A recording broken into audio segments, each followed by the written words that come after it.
விஜயண்ணா, உங்க வேலூர் பரப்புரை பார்த்து அதுல எதுவும் இல்லைன்ற ஆதங்கத்துல ஒரு வீடியோ ஒன்று போட்டேன். உங்களுடைய ரசிகர்கள், ஆமா, அவங்க ரசிகர்கள் மட்டும்தான். ஏன்னா இன்னும் அரசியல் வயப்படலையே.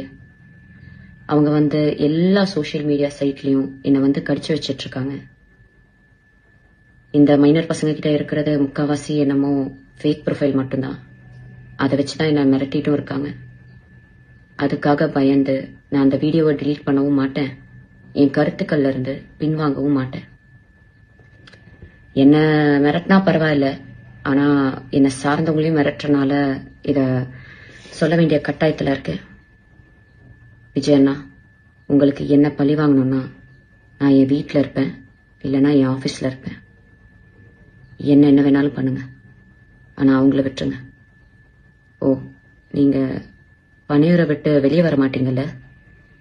நான் இன்னும் உயிரோட தான் இருக்கேன். நான் வேணா பணியூர் வரேன். என்ன திட்டின மாதிரி தான், மக்களை திட்டின மாதிரிலாம் யாரையும் உள்ள இழுத்து போட மாட்டேன். ஒரு பெண்ணுக்கு சோசியல் மீடியால முக்கியமா எவ்வளவு மரியாதையும் எவ்வளவு மதிப்பும் எவ்வளவு பாதுகாப்பும் உங்க ரசிகர்கள் மத்தியில இருக்குன்றத அந்த வீடியோ கீழே இருக்க கமெண்ட் செக்ஷனை டைம் இருந்தா படிச்சு பாருங்க. நன்றி அண்ணா.